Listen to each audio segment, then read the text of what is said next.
Cierren sus ojos y vamos a poner este estudio en manos de Dios. Gracias, Padre, porque nos permites estar aquí en esta segunda lección de tu palabra, Señor. Hemos empezado estudiando cómo se escribió la Biblia para poder conocer el fundamento y sobre eso partir, Señor. Te pedimos que tú nos sigas guiando, que nos sigas dando entendimiento, Señor, y no solamente el entendimiento, sino los argumentos, la forma de armar las frases, las palabras, los datos, para poder pues hablar la verdad de tu palabra, Señor, y mostrar que realmente fue un libro que tú inspiraste, Señor. Nos ponemos en tus manos, te pedimos que tú hables a nuestras vidas en tu lugar, Espíritu Santo, que seas tú únicamente quien esté hablando en mi vida, Señor, bombardeándome con todas las evidencias, Señor, que sigan forjando mis convicciones y haciendo más fuerte mi fe en ti, Señor, y llenándome las armas para poder llevar a tus pies a aquellos que no te conocen y que tienen dudas, Señor, o que están sinceramente equivocados. Nos ponemos en tus manos, Padre, y atamos en esta hora toda presencia que en el Espíritu Santo de Dios, toda presión, toda influencia demoníaca en contra de esta reunión, el entendimiento, la exposición de la palabra de Dios es anulada en este momento, y te pedimos, Señor, que únicamente sea tu Espíritu Santo quien tome control de este lugar, de esta clase, y que nos guíe en esta tarde, Señor, para poder conocer más de tu palabra y defenderla como hemos hecho días que nos fue encomendado. Aquellos que nos pidan, que nos demanden razón de la esperanza que hay en nosotros, dice tu palabra, que está preparados para mostrarles esa razón. Que eso siga obrando en nuestras vidas, Señor, en este estudio. Ponemos en tus manos y te damos gracias en el nombre de Jesús. Amén. Pues bueno, vamos a seguir estudiando cómo fue escrita la Biblia. Hace 8 días vimos algunos puntos importantes. Vimos la introducción a la apologética, ahí está en tu hojita, los que no vinieron. Vimos algunos puntos importantes de cómo se escribió la Biblia, dado que para poderla defender, pues necesitamos saber cómo se escribió. Yo les decía que hay gente que ni siquiera se va a tomar la molestia de debatirla y atacarla con el contenido bíblico, simplemente sabiendo cómo esta llegó a nosotros, pues puede mucha gente atacarla, ¿verdad? El punto más importante relacionado directamente con la apologética, o sea, con la defensa del contenido bíblico que vimos hace 8 días, pues fue el saber, el conocer el proceso tan riguroso que llevan los escribas, que ya lo estudiamos, y esto nos llevó a la conclusión que los manuscritos fueron copiados, fueron pasados de mano a mano, de generación a generación, como por una copiadora, ¿no? Con la única diferencia de que no había copiadoras automáticas, pero sí fue como una copiadora humana, pero no por eso, como ya vimos, es errónea, sino era exacta por todos los argumentos que ya vimos en la clase pasada. Vamos a seguir viendo algunos datos de cómo se elaboró la Biblia. Tal vez hoy sea la última clase de cómo se llevó a cabo, para empezar ya estos 8 días de lleno a defender si se puede confiar en ella o no. Casi todos sabemos que la mayoría del texto del Antiguo Testamento se escribió en hebreo. Hay algunas partes, sobre todo de los libros más recientes a nosotros, los menos antiguos, que fueron escritos en arameo, porque fue el idioma que después del hebreo, un poco antes de la venida de Cristo, pues hizo común entre los judíos. Todo el Nuevo Testamento, sin excepción, más que algunas frases de Jesús o algunos de los apóstoles, pero fuera de eso todo el Nuevo Testamento está en griego, algunas frases en arameo únicamente, pero todo lo demás está en griego porque era el idioma predominante en esos tiempos, en los tiempos de Jesús. Era pues como el inglés de hoy, ¿verdad? Que hay países donde, aunque no lo hablen, pues no sea su lengua oficial, la hablan, la tienen que saber porque es el que predomina en esos tiempos también. Con la expansión del imperio de Alejandro Magno, pues hablaban todos el griego, incluso muchos judíos de las nuevas generaciones, y por lo tanto el Nuevo Testamento pues fue escrito también en griego. La Biblia no fue compuesta, no fue escrita con la división de capítulos y versículos que hoy tenemos, mucho menos con los subtemas que hay dentro de los capítulos. No, estos capítulos, estos versículos, los subtemas, pues fueron puestos por el ser humano para facilitar la búsqueda de los pasajes. Yo lo he compartido con ustedes el martes, pues por cuestión de lógica. No es lo mismo que yo hoy te dijera, a ver, vamos a donde dice la Biblia que la iglesia había sido edificada sobre el fundamento de los apóstoles y los profetas. Ah, caray, pues ¿cuál es ese, no? Antes sí le macheteaban, sí le estudiaban porque tenían que saber. No había hoy tantas concordancias y libros y información que tenemos, que nos ayuda a poder investigar, a poder estudiar, ¿verdad? No tenían que que aprender mucho la palabra, así que somos privilegiados, pero no por eso pues hay que echar la foguera, sino que eso nos sirva para aprender mucho más que entonces, ¿verdad? Entonces pues los ponen porque en lugar de decir vamos aquí, pues te dicen vamos Efesios capítulo 2, versículo tal, y ya tú podías encontrar la Biblia, ¿no? Antes era pues mucho más difícil poder encontrar estos pasajes. Los subtemas varían según la versión y los ponen para hacer, entre comillas, más fácil la lectura, porque te van narrando como si fueran historias, te lo hace pues más ameno, más viendo, a ver, Jesús multiplica los panes, y Jesús a un endemoniado, y Jesús le hace una maldad a Pedro, sana a su suegra nada más, ¿no? Y cosas así por el estilo. Estos a veces sí te ayudan, pero para estudiar a fondo la palabra no es tan recomendable, porque muchas veces tú te encuentras que al iniciar un nuevo capítulo, con un nuevo, entre comillas, subtema, pues no es realmente otra historia, sino que el autor original lo escribe como continuación del que para nosotros es el nuevo subtema o el nuevo capítulo, pero no es así, es realmente continuidad de la misma historia. Quienes están en los estudios de los martes, les hemos dado algunos ejemplos que les he dicho, aquí hay una división de subtema, no le hagas caso, sigue la misma historia, es el mismo contexto del anterior, y leerlo todo de corrido te ayuda mejor a comprender la historia. Un error muy grave que cometen muchos cristianos al leer es que dicen, acabó el subtema y hasta ahí le dejaron, y ya no viste lo que venía después, que era parte del mismo tema. Entonces, lo mejor, únicamente como tip, pues es leer de corrido y estar conscientes cuando leamos que así fue escrito originalmente, todo de corrido, no había capítulos, no había versículos, y es la mejor forma de estudiar la palabra, ¿no? Hay algunas Biblias que así vienen, la mía, por ejemplo, se le llama la versión Holman, de letra grande. Si ustedes la llegan a ver, el subtema viene aquí arriba nada más, viene únicamente al lado del número de la página que es, pero termina un capítulo y viene el que sigue y no hay división de subtemas, y eso ayuda mucho a que no te predisponga. Cuando tú acabas un tema, aunque no quieres, pues te predispone, ya acabó, y la mente te hace creer a veces que es un nuevo, cuando no es así, ¿no? Entonces, pues si quieren estudiar a fondo, a lo mejor sería bueno que pudieran buscar una así, sin los subtemas, o si no, ustedes leerlo sin eso. La Biblia fue varias veces dividida en subtemas, en secciones, en párrafos, en capítulos, hubo varias divisiones. La más efectiva, obviamente, pues es la última, que es la que tenemos hoy en día, ¿verdad? Digo la más efectiva porque es la que fue perfeccionada y por lo tanto la que prevalece. Tan buena es que incluso los judíos no cristianos usan esta división para su Antiguo Testamento, pese a que fue elaborada por evangélicos. No vale la pena dar tantos datos de todas las divisiones anteriores en capítulos y secciones, porque pues son datos que únicamente nos van a llenar de información que no es tan necesaria. Así que únicamente les voy a dar los datos de la última división de capítulos y versículos, y que es la actual que tenemos. División en capítulos, ¿quién sabe cuál fue, quién no vio cuándo y quién la dividió en capítulos? ¿Idea? Ok, hay dos creencias, dos teorías. Algunos le atribuyen esta división al profesor de teología y arzobispo de Canterbury, Stephen Langton se llama, en el año 1226 al año 1227 después de Cristo. Algunos afirman que no fue, que fue el cardenal Hugo de Sancto Caro. Tú te encuentras diferentes diccionarios bíblicos y escritos de cómo escribió la Biblia diferentes teólogos buenos y reconocidos, y es curioso ver que se van algunos por una, otros por la otra corriente, ¿no?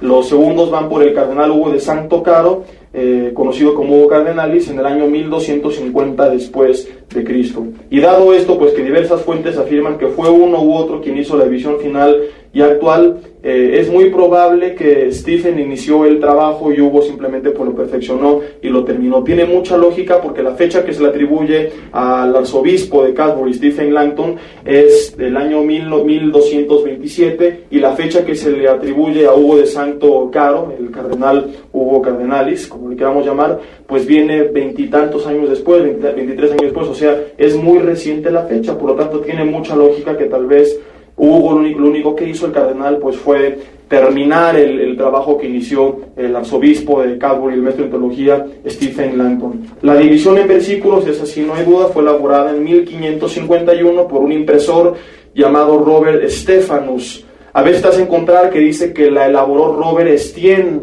y dice, caray, pues no, que era Robert Stephanus, es exactamente el mismo. Estienne o Stephanus es la misma persona.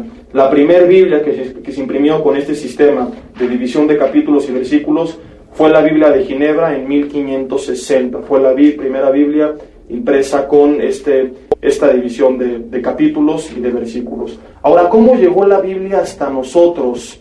¿Cómo es que se compilaron los libros, que se decidió cuáles sí y cuáles no eran? El Antiguo Testamento, casi todas sus traducciones vienen de una versión llamada la Septuaginta, ¿sí han oído de esa?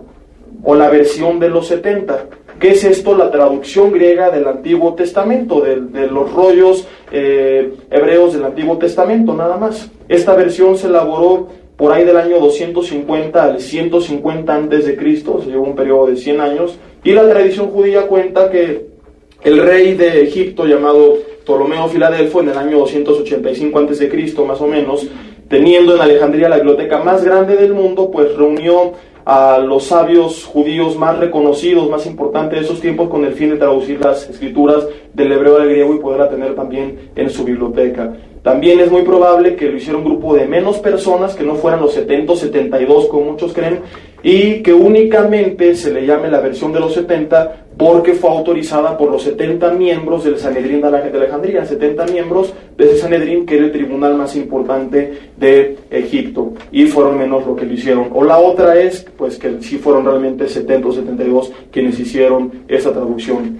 Esa traducción se llevó a cabo, por lo que les comenté hace unos minutos, ¿no? El griego era el idioma predominante por la causa del Medio Oriente, por Alejandro el Magno, que fue en el año 330 a.C. aproximadamente, y pues entonces se tuvo que hacer una versión griega del Antiguo Testamento. Es importante señalar que lo que tradujeron originalmente, esto no muchos lo saben, y es bien importante, ahora vamos a ver por qué.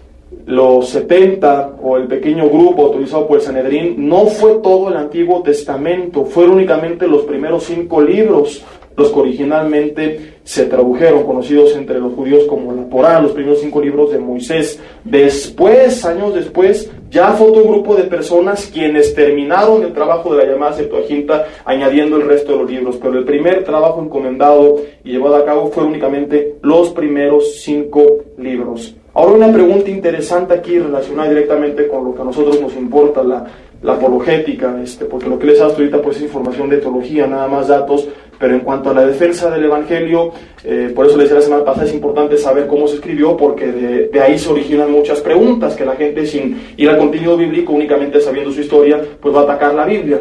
Si esta versión que se llevó a cabo miles de años después de los escritos originales, la Septuaginta, pues ¿cómo podemos confiar en ella y las que de ella se derivan? ¿Cómo saber que fue una buena traducción y por lo tanto las derivadas de ella son las correctas? Aparte de las técnicas que vimos la semana pasada, Jesús y sus discípulos, cuando hablaban acerca de los pasajes del Antiguo Testamento, es curioso que casi siempre citaban la versión de la Septuaginta y no la versión del original hebreo. Y esto nos muestra que Jesús y los discípulos confiaban y aprobaban esta versión, y es una evidencia muy fuerte de que esta traducción del Antiguo Testamento al griego, a la Septuaginta, pues fue llevada a cabo de manera correcta. Aunque también trae otras preguntas, ¿verdad? Vamos a ver más al rato algo bien interesante de la Septuaginta, porque pues siempre hemos el lado que nos conviene, pero también eso mismo es usado para atacar el testamento que hoy tenemos, pero no me adelanto, por eso con la curiosidad al rato. Ahora, el Nuevo Testamento, ¿cómo llegó? Pues como vimos la semana pasada, a través de las traducciones de los manuscritos. Actualmente está disponible, quién sabe en cuántos idiomas el Nuevo Testamento. Una prox. En 80 idiomas. Completo es la prox. Pero tiene los fragmentos importantes, está en más de 2.300 idiomas. Esto equivale a la tercera parte, porque hay más de 6.500 idiomas. Fíjate, esto es bien interesante. Tú dices, hijo, la tercera parte pues falta muchísimo, pero no es así, porque de acuerdo a la importancia y porcentaje dominante de cada idioma, o sea, establecido esto por la cantidad de importancia de personas que hablan cada idioma. Por ejemplo, en México, tú puedes decir, pues hay cientos de dialectos, ¿no? Pero, y dice, la Biblia únicamente está en español, ¿no? En castellano. Entonces, pues a lo mejor no está ni al 10%, pero estás abarcando más del 90% porque es el idioma pues que hablan casi todos. ¿Sí me explico o no? A lo mejor no están otros dialectos, pero la mayor parte de la población habla el español, por lo tanto el español está alcanzando no el mayor porcentaje de idiomas disponibles, pero sí el mayor porcentaje de posibles oidores de la palabra. Entonces, pues con los 2.300 idiomas traducidos se abarca más del 90% de la población mundial. No de los idiomas, aclaro, la tercera parte de los idiomas, pero llega a un alcance debido a la cantidad de personas que hablan, que saben X idioma, obviamente empezando por los más importantes, se alcanza ya el 90% de la población mundial. Ahora este es únicamente un dato que no viene en el examen, no se preocupen si se les olvida. Les iba a decir que en el examen únicamente, para que sepan, vienen preguntas relacionadas directamente con la apologética, para que sepan cuando sí sea que va a ser bimestral, que estudiar. De la semana pasada, por ejemplo, no nos va a preguntar con qué papel se escribió, porque pues eso no sirve para defender. No importa si tú a alguien que no creyó le dices que fue uno u otro, no cambia el contenido, pero sí voy a preguntar mucho de las técnicas que usaban los escribas, porque de ahí depende el 100% de si llegó de manera confiable o no aquellas siguientes traducciones de los pergaminos. ¿Sí me explico o no? Entonces, para que estudien a fondo únicamente lo que es directamente relacionado con puntos que sirvan para defender la confiabilidad, en este caso de las Escrituras, que es el primer módulo, para quienes no vinieron, que estamos viendo la veracidad de la Biblia, estamos viendo los primeros temas, que es cómo se formó. Ahora, antes de pasar de lleno a defender la confiabilidad y veracidad de la Biblia, necesitamos saber cómo se compilaron todos los libros que actualmente son reconocidos como inspirados. Dios no llegó y dio una lista, estos son los divinos, a ver, aquí está Apocalipsis y Juan y Mateo, Marcos, Lucas, este es del diablo y este sí, este no. No, Señor, esa lista fue no elaborada por el ser humano, porque el ser humano no determinó cuáles eran divinos, fue reconocida por el ser humano nada más. Hay que saber esta diferencia. Y esto ha traído pues un gran debate y un gran conflicto entre muchas personas por cuáles sí son inspirados y cuáles no. ¿Por qué? Porque nuestra Biblia tiene ¿cuántos libros? 66, y la de la religión popular en México pues tiene 73. Si hay alguien que pertenezca ahí, no se ofenda, no es mi intención hacer, únicamente vamos a dar datos de pues si ellos le agregaron, nosotros le quitamos. Ellos y nosotros tenemos los mismos libros del Nuevo Testamento, pero las traducciones católicas tienen 7 más en el Antiguo Testamento. Ahora, vamos a hablar ahorita de cuál es el dato correcto, pero no es un problema porque sus otros 66 libros pues son iguales a los nuestros. Entonces, sin ser un erudito, pues tú puedes predicarles, incluso demostrarles la verdad en diferentes doctrinas con su misma Biblia. Yo di un estudio un día en Toluca que se llamó ¿Fue Pedro el primer papa? Y le hablé con una Biblia católica con los 73 libros y con los 73, con su traducción y versión, demostramos cómo no se le daba ese trato, ni recibió un poder mayor a los demás, ni un título mayor a los demás. Estudiamos la famosa confesión de Cesarea, tú eres Pedro y sobre esta piedra edificada mi iglesia, etcétera, etcétera, etcétera, y vimos con la misma Biblia pues cómo la conclusión es que no fue ordenado como el primer papa.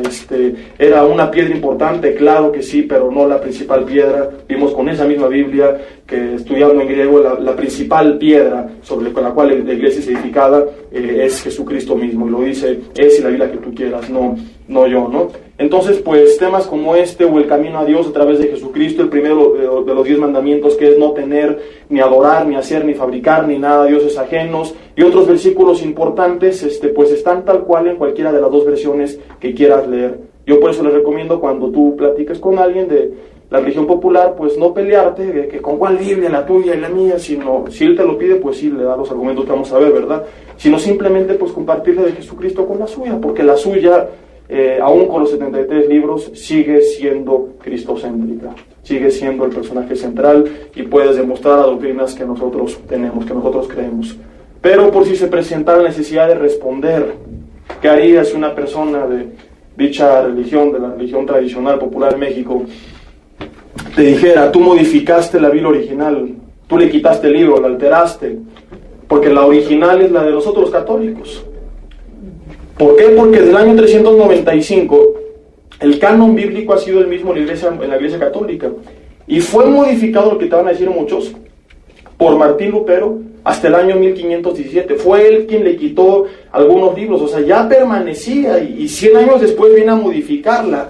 Él decidió que esos libros no eran parte del canon y los quitó. ¿Por qué? Porque él quería negar algunas doctrinas cristianas, así te dicen, como por ejemplo el purgatorio, y solo quitando libros podía confirmar su nueva doctrina. Algo parecido a lo que hicieron otra religión, los testigos de Jehová en 1950 modificaron la Biblia, cambian Juan 1:1, hay versículos donde no está la cita bíblica, ni ellos lo saben, están en blanco, los borraron pues para adecuarla a sus conveniencias. Es lo que muchos católicos dicen de nosotros, que nosotros fuimos los que corrompimos el canon original y que era aceptado así por los primeros cristianos.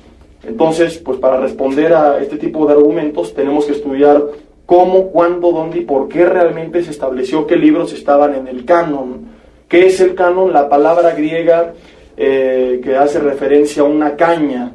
¿Qué tiene que ver una caña con esto? Bueno, era un instrumento que se usaba para medir en esos tiempos. Su significado después evolucionó a patrón, regla o norma. Entonces se le llama canon a la medida usada para definir qué libros fueron inspirados por Dios y cuáles no fueron inspirados por Dios. El canon es la lista de los libros aceptados como inspirados por Dios. Es importante, antes de seguir, aclarar que la Iglesia no creó el canon, no determinó qué libros eran sagrados, este sí, este no. La Iglesia reconoció y descubrió únicamente cuáles eran esos libros, pero quien determinó cuáles sí y quiénes no eran Dios. Para explicarlo de una forma más entendible, un libro no es la palabra de Dios porque fue aceptado por el pueblo de Dios, no. Un libro es aceptado por el pueblo de Dios porque es la palabra de Dios. La Iglesia no determinó el canon, descubrió el canon. La Iglesia no es magistrado del canon, es ministra del canon, no es quien decide que sí, que no, sino únicamente sirve a las reglas ya impuestas, a lo que Dios ya había inspirado y revelado. No es la Iglesia quien administra el canon, sino quien lo reconoce, o sea, no es el juez, sino el testigo del canon. ¿Sí me explico? Hubo 5 principios básicos que se usaban para definir, sino para reconocer qué libros estaban en el canon, porque insisto, Dios no lo definía, Dios lo definió, el ser humano únicamente su labor era reconocer cuáles sí y cuáles no. El libro número 1, esto no está ahí en su hojita, pero después de datos importantes, tenía que haber sido escrito por un profeta de Dios. 2, tenía que recibir confirmación de Dios con actos portentosos de parte de Dios, que Dios hubiera obrado de una manera sobrenatural en el autor, demostrando pues que contaba con su respaldo. 3, tenía que decir la verdad acerca de Dios. 4, yo creo que el más importante era mostrar el poder de Dios. Este es el más importante, ¿por qué? Quiero leerles 3 pasajes. Hebreos capítulo 4, versículo 12, ¿qué dice la Biblia de sí misma? Hebreos 4:12 dice, porque la palabra de Dios es viva y eficaz, y más cortante que toda espada de 2 filos, etcétera, etcétera, etcétera. Ya conocemos el pasaje, dice la palabra de Dios es ¿cómo? Viva y eficaz. Segunda de Timoteo capítulo 3, versículo 17, da otra descripción de sí misma la palabra, y dice, a fin de que el hombre de Dios sea perfecto enteramente, desde el 16, dice, toda escritura es inspirada por Dios y útil para enseñar, para redarguir, para corregir, para instruir en justicia, a fin de que el hombre de Dios sea perfecto. ¿Cuál es el fin de la palabra? Que el hombre de Dios sea ¿qué? Sea perfecto, dice, enteramente preparado para toda buena obra. Y por último, primera de Pedro, capítulo 1, versículo 23, otra descripción de la palabra acerca de sí mismo. Primera de Pedro, capítulo 1, versículo 23. Dice, siendo renacidos, no de simiente corruptible, sino de incorruptible, por la palabra de Dios. ¿Quién nos hizo nacer? La palabra de Dios, que vive y permanece para siempre. Entonces, estos 3 versículos nos muestran que la Biblia se declara a sí misma como transformadora. Y si un libro no demostraba el poder para cambiar una vida, pues se concluía que Dios no estaba detrás del mensaje. El poder transformador de Dios a través de la palabra era el sello de que ese libro provenía de parte de Dios. Un libro, una evidencia suficiente que podía transformar una vida, pues no era reconocido como de parte de Dios. Si quieres, al final, Nick, por el tiempo dejamos las preguntas. El número 2, vamos aquí a subir un tantito, porque tengo aquí por orden. Tenía que recibir confirmación de Dios con actos portentosos de parte de Dios. Y 5, tenía que gozar la aceptación por el pueblo de Dios. No que el pueblo de Dios lo aceptara, que fue una iglesia nicolaíta. Pues yo quiero este no me gusta porque pide diezmos, y este no porque me dice que me sujeta de marido, y este sí porque dice que mis hijos me honren. No, sino que fuera un libro que la iglesia primitiva reconociera como de parte de los apóstoles, o al menos avalados por ellos. ¿Y si me explico la diferencia? La iglesia no decía me conviene, no, sino la iglesia reconocía cuáles libros venían de parte del aval de los apóstoles. El canon del Nuevo Testamento, vamos a entrar de lleno a cómo se estableció y qué se siguió para llevarlo a cabo. El criterio básico para el canon del Nuevo Testamento, para que fuera reconocido como canónico un libro, es que tuviera un carácter apostólico. Dice Efesios 2:20, ahí lo tienes en tu hojita, luego lo lees en casa, te lo cito. Dice que la iglesia había sido edificada sobre el fundamento de los apóstoles y profetas. Juan 16:13 dice que Jesucristo prometió guiarlos ellos mismos a toda verdad por medio del Espíritu Santo. Y Hechos 2:42 dice que la iglesia perseveraba en la doctrina de los apóstoles. Primer pasaje nos muestra que la iglesia fue edificada sobre el fundamento de los apóstoles. Segundo pasaje, Dios promete guiarlos a toda verdad a través del Espíritu Santo, a los apóstoles. Y tercer pasaje, la iglesia perseveraba en la doctrina ¿de quién? De los apóstoles. Entonces, era necesario que para estar dentro del canon se tuviera, pues, no necesariamente la autoría apostólica en el libro, pero sí cuando menos la aprobación apostólica. Es decir, que avalaran, que respaldaran el escrito, como Marcos y Lucas, que fueron, pues, aunque no apóstoles, no estuvieron directamente con Jesús, pues estaban íntimamente asociados con los apóstoles. Ejemplos de esto es 2 de Pedro, capítulo 3, versículo 15, vamos a leerlos. La iglesia reconocía cuáles eran los apóstoles, que era Dios quien los iba a guiar a mostrar la verdad, entonces tenían que venir de parte de ellos. 2 de Pedro 3:15 dice: y tened entendido que la paciencia de nuestro Señor es para salvación, como también nuestro amado hermano Pablo, según la sabiduría que le ha sido dada. Aquí están dando la autoridad a lo que Pablo tenía. Dice: os ha escrito casi en todas sus epístolas, hablando en ella de estas cosas, entre las cuales hay algunas difíciles de entender, las cuales los indoctos inconstantes tuercen, como también las otras escrituras, para su propia perdición. Pedro está avalando los escritos de Pablo. No dice no hagan caso o algo por el estilo, sino que aunque no fue un apóstol que estuvo directamente relacionado con Jesucristo, pues avalan aquí un ejemplo del aval que los apóstoles de la primera iglesia daba a los escritos de Pablo. Colosenses capítulo 3, versículo 16, nos muestra otro ejemplo similar. Colosenses 3:16 dice: la palabra de Cristo more en abundancia en vosotros, enseñándoos, dice, y exhortándoos unos a otros en toda sabiduría, cantando con gracia en vuestros corazones al Señor con salmos e himnos y cánticos espirituales. Creo que me equivoqué de pasaje porque esto no avala nada, ¿verdad? Ese se lo paso la semana que entra porque a lo mejor fue 1:16, es en Colosenses. A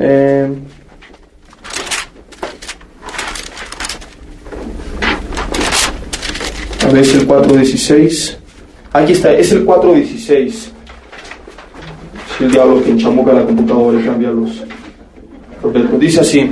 Dice: cuando esta carta haya sido leída entre vosotros, dice, haced que también sea en la iglesia de los laodicenses, y que de la Odisea la leáis también vosotros. La Odisea es una de las 7 iglesias de Asia, donde Juan les escribe una de las cartas a las 7 iglesias del Apocalipsis, y Pablo, que escribe aquí la carta a los colosenses, pues les ordena que esa carta se lea en la iglesia de la Odisea, lo cual muestra pues la autoridad que tenía Pablo entre los cristianos de esos tiempos, entre los primeros cristianos. ¿Sí queda bien claro esto? Pablo, pues sus escritos se leían y se consideraban como inspirados por Dios. Ahora, ¿por qué se tuvo que elaborar el canon del Nuevo Testamento? Durante mucho tiempo simplemente circulaban las cartas, no había necesidad de decir este sí o este no, pero llegó un momento que tuvieron que juntarse y decidir cuáles eran, y no era manipular, como muchos lo dicen, que escogieron, sino simplemente por el bien de los demás tuvieron no que definir, sino reconocer qué libros vienen de parte de Dios. ¿Por qué? Por 3 razones. Número 1, la circulación de escrituras de origen cuestionable, o sea, las apócrifas que son muy inspiradas por Dios. 2, hubo un hereje llamado Marción, mira al lado tu compadre, con el que te discipulabas, que elaboró su propio canon, solo que lo elaboró incompleto, quitando algunos libros, y comenzó a propagarlo como que ese era el canon. Y 3, la temprana expansión del cristianismo a otros países pues provocó la necesidad de traducir la Biblia a otros idiomas, pero para poderlo hacer tenían que decidir exactamente qué libros iban a traducir. Y por estas 3 causas principalmente, para prevenir a la iglesia, para guardarlos de ese canon falso, de sus libros falsos, para poder expandir el mensaje, pues se tuvo que elaborar el canon, la lista donde se dijera qué libros sí y qué libros no. ¿Quiénes hablaron de los primeros libros, dentro del canon? ¿Quiénes fueron quienes empezaron a dar y a aprobar esta lista?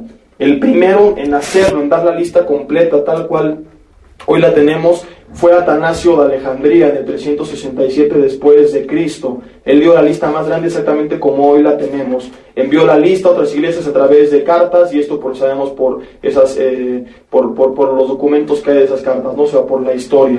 Después de él, Jerónimo y Agustín, que eran padres de la iglesia, no el papa de la iglesia, padres, o sea, de los primeros líderes de la iglesia, así es el término que se usa, circularon también su lista coincidiendo con la de Atanasio. Policarpo vino después, en el 150, antes, nada más que no dio la lista completa, pero por ahí en el 115 después de Cristo, o sea, poquito después de que se terminaron todos los libros del Nuevo Testamento, este hombre que era sucesor de Juan y que la misma Biblia hace mención de él, junto con Clemente de Alejandría, poquito después, en el 200 después de Cristo, y muchos otros de los primeros padres de la iglesia, no dieron una lista tal cual como la que sí dio Atanasio, pero sí hacían referencias en sus cartas, en sus escritos, en sus mensajes, a libros del Antiguo y Nuevo Testamento, citando la frase como dicen las Escrituras, y de esta manera las avalaban. Tú citas un pasaje pues del apóstol Pablo o de Génesis o algo, y como dicen las Escrituras, pues estás hablando que viene de parte de Dios, y este es un testimonio de mucho peso porque era sucesor del apóstol Juan. Entonces pues recibió la formación de Juan, y obviamente pues instruido por Juan sabía qué libros sí y qué libros no. Ireneo, que es el discípulo de Policarpo, poquitos años después que Policarpo ya no estaba, o que estaba, pero Ireneo también hace su lista en el 180 después de Cristo. No dio también una lista completa, pero en diferentes escritos podemos ver que hablaba al menos de 22 libros del Nuevo Testamento que aceptaba, reconocía y avalaba como inspirados por Dios, incluyendo los 4 evangelios. Ignacio, por ahí del 50 al 115 después de Cristo, dijo literalmente en una de sus cartas: yo no quiero mandarlos como Pedro y Pablo, ellos sí eran apóstoles, los reconocía. Todas estas son cartas de ellos que nos van mostrando cómo la iglesia confiaba en los escritos de los apóstoles y los avalaba como inspirados por Dios. También hay escritos donde se aprueban estos libros por otros padres de la iglesia, ¿no? Pero sería una lista interminable. Tertuliano, Prisciliano, Jerónimo, etcétera. Muchos padres de la iglesia que en sus comentarios, en sus cartas, pues nos muestran cómo históricamente los 27 libros del Nuevo Testamento que hoy consideramos como divinos, también eran considerados así por los primeros cristianos y se reconocían como provenientes de los primeros apóstoles. ¿Sí está claro hasta acá? Sí, eran desde la iglesia primitiva, o sea, termina y en ese momento, te di ejemplos del año 100, la Biblia se terminó en el primer siglo, o sea que instantáneamente ya la iglesia reconocía, a lo mejor pasaron 5 o 10 años nada más, ya reconocían y avalaban y hablaban de qué libros pues eran los inspirados por Dios. El canon definitivo y oficial, la lista oficial, se estableció hasta el año 393 después de Cristo, cuando un concilio de la iglesia, llamado el Sínodo de Hipona, hizo su lista oficial de los mismos 27 libros. No agregó ni quitó, y esto es bien importante, porque muchos dicen, fue 400 años después de Cristo que hicieron la lista. No, la lista ya circulaba, simplemente hasta este año se hizo oficial. Este concilio es importante saber y aclarar cuando te digan, no confirió sobre ellos alguna autoridad, simplemente reconoció su autoridad, reconoció la canonización que, como vimos, pues ya estaba establecida, porque los primeros cristianos ya reconocían los 27 libros como de los apóstoles. En esta lista de los 27 libros pues coinciden todos, ¿verdad? Ahí no hay problema, coinciden católicos, protestantes y la iglesia ortodoxa oriental. Donde viene el problema es con el Antiguo Testamento, que ahorita vamos a ir. Ahora, antes de seguir, es importante que mucha gente argumenta en contra de la Biblia que fue manipulada por la iglesia. Tú seguramente has escuchado esto. y este sí es un punto que nos compete al 100% relacionado con la apologética, la defensa de la palabra de Dios. Muchos dicen, es que la canonizaron a su antojo y quitaron libros que no les convenía y dejaron los únicos que sí, como por ejemplo quitaron el Evangelio de Judas y el de Felipe, de donde viene lo del Código Da Vinci, que dice que Jesús besó, y a María Magdalena, etcétera, etcétera, que ni es cierto, ni era inspirado por Dios, ni decía eso Felipe, le inventaron porque tenía fragmentos en blanco. Y algún día hablaremos de esto, de los evangelios apócrifos del Código Da Vinci en específico, y todo lo veremos, pero no es cierto, y este argumento pues tampoco es cierto, no es correcto. La Iglesia jamás agregó, quita algo en ningún concilio. Su labor únicamente fue reconocer y hacer una lista de qué libros ya eran considerados como inspirados. Y insisto, estos libros ya eran considerados como inspirados por los primeros cristianos, y esto lo muestra la historia, las cartas, los documentos, los escritos de los primeros padres de la Iglesia, de historiadores, hacen referencia de cómo los primeros cristianos consideraban cuáles libros como inspirados por Dios. Hay muchos libros apócrifos que fueron rechazados, no porque el concilio dijo, pues no me conviene y no lo quiero, sino porque el concilio, los primeros cristianos, pues número uno, no gozaba el libro de una aceptación general, sino solamente una aceptación local o temporal dentro de una iglesia, jamás como los otros que era una aceptación general, sino únicamente pues temporal o general de una región.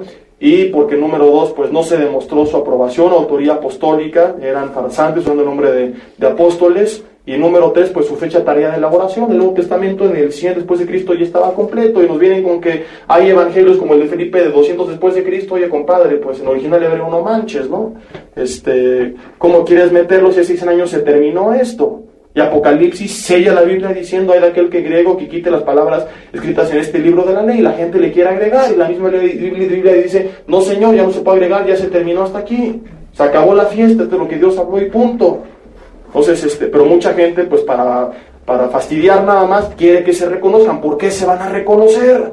Si ni se comprobó que venían de apóstoles, si ni tenían la propagación, eran 2, 3 escritos por ahí perdidos, que 2, 3 les hicieron caso, y pues si vinieron muchos años después de los primeros escritos. Ahora vamos a pasar al canon del Antiguo Testamento. Si alguien tiene preguntas al final lo podemos checar. El canon del Antiguo Testamento. Algunos dicen que el concilio de Jamnia, elaborado en el 90 después de Cristo, algunos rabinos se juntaron para modificar el canon.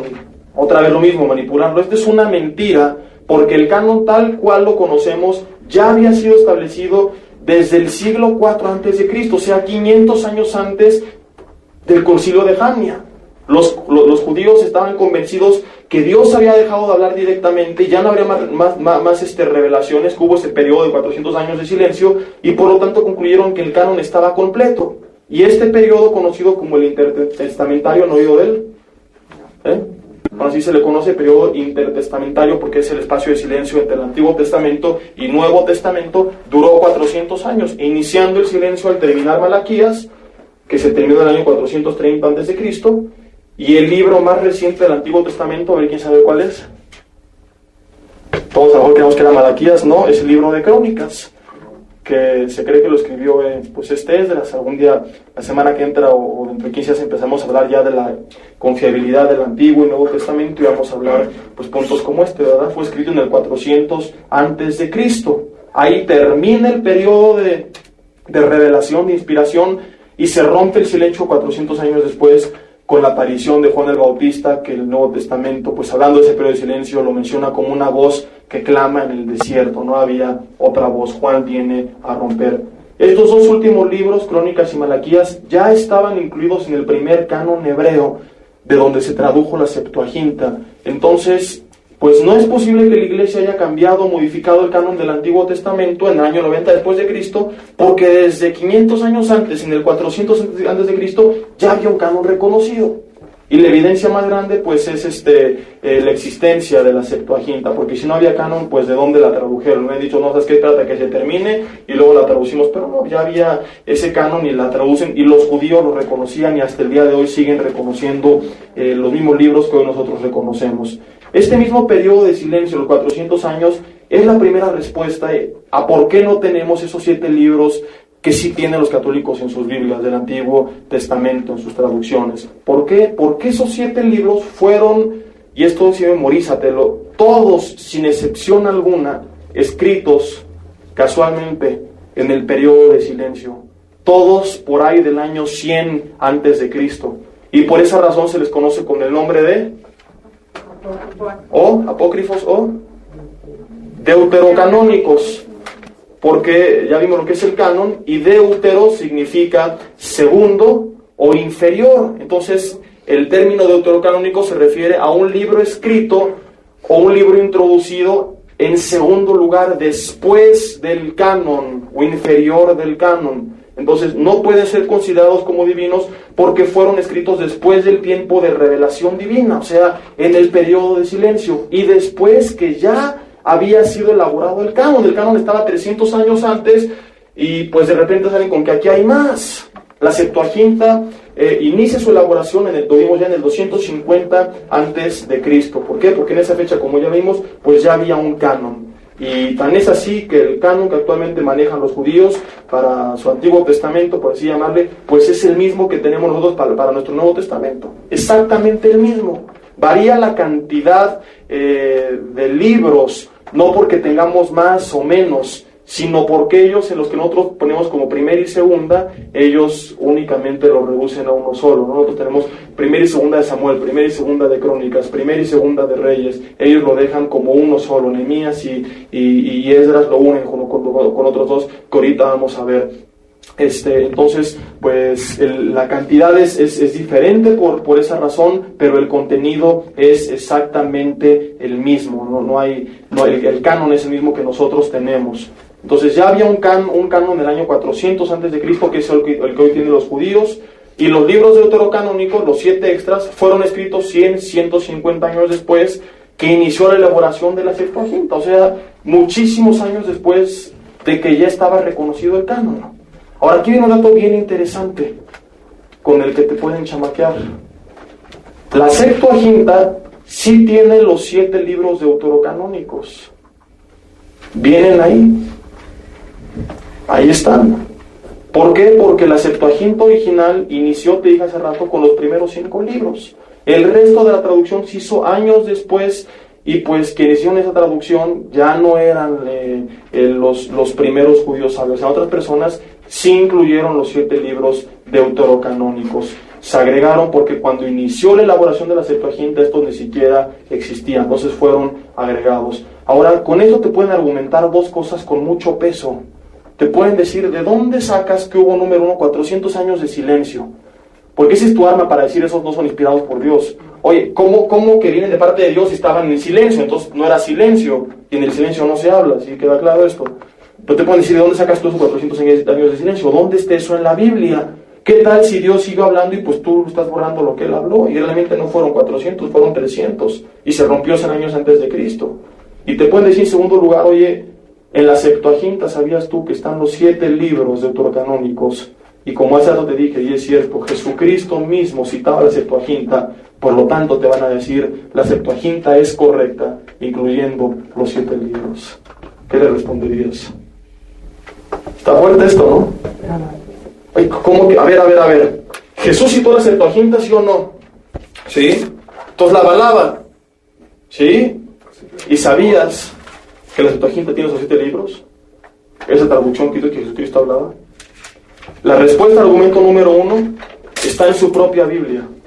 Sus libros, los deuterocanónicos, son interesantes vistos desde un punto de vista histórico, porque hablan algo de historia en esos 400 años de silencio. En específico, pues a muchos les gusta el primer libro de los Macabeos. No quiero decir que el siguiente domingo prediques de eso, ¿verdad? Pero pues da un punto de vista histórico interesante. Pero no pueden ser considerados como divinos, pero históricamente traen datos interesantes. Y algunos de esos datos, casualmente, pues dan la evidencia más grande de que no fueron inspirados por Dios. Entonces, ¿cuál es el arma más grande para demostrar que esos libros fueron elaborados en un periodo de silencio? Y al concluir que era de silencio y Dios no hablaba, no fueron de parte de Dios. El arma más grande para demostrarlo es leer los mismos libros. Te voy a leer un pasaje de Primera de Macabeos, capítulo 14, versículo 38 al 41. Dice literalmente así, tú lo puedes corroborar en la traducción que tú quieras. No le modifiqué nada. Dice, después de eso, quería traer la Biblia católica, pero no la encontré. Dice, el rey Demetrio le asignó el cargo de sumo sacerdote, lo nombró entre sus amigos y le concedió los más altos honores, pues había informado que los romanos trataban a los judíos de amigos, aliados y hermanos, y que habían recibido con honores a los enviados de Simón. El rey tomó en cuenta lo que pareció bueno a los judíos y los sacerdotes, y aquí es lo importante, que Simón fuera príncipe y sumo sacerdote para siempre. Y viene la frase que los mata, dice, hasta el día en que aparezca un profeta digno de fe. Hasta el día en que aparezca un profeta digno de fe. Nos muestra que el mismo autor de Macabeos estaba consciente de los tiempos de silencio, que no había profetas, con su frase, hasta el día que aparezca. ¿Por qué? Porque no había, porque estaban en silencio. Y porque esto es reconocido por cualquier judío que tú le quieras preguntar. Nadie niegue sus 400 años de silencio. La Biblia hacía advertencias, alejarse de Dios, y pues Dios dejó esos 400 años de no hablar, donde el pueblo estuvo invadido y estuvo como esclavo, y hubo una gran tragedia, y Dios no habló hasta la aparición de Juan el Bautista. Todo el libro de Baruch, otro de los 7 libros deuterocanónicos, ya tienen 2 de la tarea, porque les voy a dejar que investiguen los 7. También narra el desierto que vivían lejos de Dios. No voy a leerlo todo porque es todo el libro, tú lo lees y todo el libro narra el desierto que vivían en ese entonces. Y clamaban porque se volviera a ellos de nuevo. Segunda de Baruch, que quiero aclararte, hay que ser sinceros, ellos lo tienen como apócrifo, pero históricamente también corrobora esto. En el capítulo 85, versículo 3, dice, los profetas se han dormido. Y aparte de esto, pues tenemos el testimonio de los judíos, donde sin excepción alguna todos reconocen estos 400 años de silencio, donde supuestamente, algunos dicen, Dios inspiró 7 libros más. Y la pregunta es, pues ¿cómo lo va a inspirar si había silencio? Es una contradicción, ¿sí me explico o no? Entonces, el contenido de estos libros históricos es útil, pero no pueden ser reconocidos como históricos. El segundo argumento, ¿por qué Jesús citaba la Septuaginta? Y la Septuaginta tenía esos 7 libros. Hay aquí 7 puntos con los que vamos a terminar. Se los resumí ahí en su hojita para que los tengan y los mediten a fondo, que nos muestran pues por qué no son divinos, no son inspirados, no entran dentro del canon esos 7 libros. Número 1, Jesús y los autores del Nuevo Testamento sí efectivamente citan cientos de veces el Antiguo Testamento, tienen toda la razón, citan cientos de veces la Septuaginta, pero ni siquiera una de esas citas está relacionada con estos 7 libros. En cambio, sí citan la mayoría de los libros reconocidos como canónicos. Ahora, pregunta interesante, si eran inspirados y Dios sabía que iba a haber duda, pues ¿no crees que se hubiera ocupado de respaldarlos citándolos, aunque sea una vez, a través de las palabras de Jesucristo o de los apóstoles? ¿Por qué, pregunta, citaron casi todo el Antiguo Testamento y no citan esos 7 libros? Porque no los consideraban como inspirados, si no los hubieran citado. 2, fueron canonizados oficialmente, escucha esto, hasta el año 1545 y 1563 fue el periodo de tiempo donde se llevó a cabo el Concilio de Trento, donde hicieron muchísimas más barbaridades que veremos cuando hablemos de las religiones, un montón de tradiciones que impusieron ahí de hombres y no de Dios. Y bueno, pues Lutero falleció en el 1546, o sea, 17 años antes de concluido el canon bíblico del Concilio de Trento. Pregunta cómo pudo quitar esos libros del canon, como argumentan, si cuando murió ni siquiera estaban dentro del canon. Voy a repetir, Lutero muere 17 años de finalizado el Concilio de Trento, cuando establecen, estos son los libros, o sea, es impresionante, hasta 1500 años después vienen a establecer oficialmente pues qué libros estaban dentro del canon. Cuando ya los judíos lo tenían desde el 400 a.C., o sea, 2000 años antes. Y argumentan que fue Lutero el que lo hizo. No, señor. Lutero lo que hizo fue oponerse a todas las barrabasadas que estaban haciendo el Concilio de Trento, dentro de ellas querer meter estos 7 libros apócrifos deuterocanónicos como inspirados por Dios. Y pues, ¿cómo dicen? Les voy a preguntar que Lutero fue el que los quitó, si cuando él murió ni siquiera estaban dentro del canon. Los ponen después de la muerte de Lutero. 3, Josefo, el historiador Josefo, que estuvo del año 30 al 100 después de Cristo, enumeró los libros del Antiguo Testamento que estaban dentro del canon. Y estos son palabras no de la Biblia, son de un historiador parcial. No es de que pues está en mi Biblia, te amuelas. No es un historiador parcial. Y en esa lista, donde él hablaba que el libro los judíos reconocían como inspirados, no están ni uno solo de los 7 deuterocanónicos o apócrifos, como le quieras llamar, es lo mismo. Su lista tenía únicamente los libros que nosotros hoy tenemos en el Antiguo Testamento. Fue una lista detallada de 22 libros. ¿Por qué 22? Porque aparte de no dividirlos, como dije hace rato, en primera y segunda, sino juntarlos en una sola carta, pues tenían a uno solo a Esdras y a Nehemías, a uno solo a Ruth y Jueces, y a uno solo a Lamentaciones de Jeremías, con las profecías de Jeremías. Nos da un total de 22 libros en total, que es la cantidad de las letras de su abecedario. Pero en contenido son exactamente los mismos que hoy nosotros tenemos. Varía únicamente que nosotros separamos Esdras de Nehemías, Ruth de Jueces, Lamentaciones de Jeremías, y todos los primera y segunda, pues los tenemos como primera y segunda. Pero fuera de la forma en que están estructurados, es exactamente el mismo contenido que nosotros hoy tenemos, que los judíos ya tenían 400 años antes de Cristo. 4, varios padres de la iglesia hablaron fuertemente en contra de esos libros. Ejemplos de esos padres: Orígenes, Cirilio, Jerónimo y Atanasio. 5, en el concilio de Jamnia tampoco se reconocieron como inspirados por Dios, por los eruditos. 6, ni un solo concilio eclesial cristiano los reconoció como canónicos durante los primeros 4 siglos después de Cristo. Y 7, muchos eruditos católicos durante la Reforma, como Lutero y muchos otros, pues también los rechazaban. ¿A qué conclusión nos lleva esto? Nosotros no le quitamos nada, ellos le añadieron. Lo muestra nuestra Biblia, lo muestra su Biblia, y si no les gusta ninguna, lo muestra también la historia. Y termino citando lo que dijo Juan al sellar este libro, en el libro de Apocalipsis, capítulo 22, versículo 18. Dice: yo testifico a todo aquel que oye las palabras de la profecía de este libro. Si alguno añadiere estas cosas, Dios traerá también, dice, sobre él las plagas que están escritas en este libro. Y si alguno quitare de las palabras del libro esta profecía, Dios quitará su parte del libro de la vida y de la santa ciudad y de las cosas que están escritas en este libro. Entonces, que nos quede esto bien marcado para hablar con toda veracidad y predicar con temor y temblor cuando lo hagamos, la palabra de Dios. Porque muchos cristianos critican aquí religión porque la agregó, porque le quitó. Y hoy estamos haciendo lo mismo.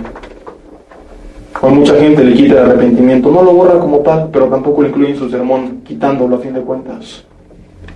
Le agrega doctrinas de hombres, le agrega que si la psicología, que si la mercadotecnia, que si la metafísica, pero soy cristiano, pura prosperidad, y borro lo demás. Debilidad de ti. Que la Biblia se tiene que leer y meditar y predicar tal cual está escrita. Vemos 3 pasajes que dicen: toda escritura es inspirada por Dios, toda la Biblia es útil para algo, transforma nuestras vidas. No podemos corromperlas como muchos hicieron. Porque quiero que se me acomode algo, pues le quito y le agrego. No, Señor, se tiene que predicar, vivir, hablar, estudiar, memorizar, tal cual como está escrito. Tengamos mucho cuidado. Algunos de ustedes dan estudios, los van a dar, algunos llegan a predicar, a pastorear, tal vez ya lo hagan. Aguas con lo que haces con la palabra, no la puedes torcer a como a ti te guste. No le puedes quitar como a ti te guste. Como hace poco se los dije, es toda la palabra completa. Lo que nos gusta y lo que no nos gusta. Amén. De tarea, vamos a ver, está fácil, cómo se elaboró la versión de la Biblia, la versión Reina Valera, que es la más común que nosotros tenemos, la más común usada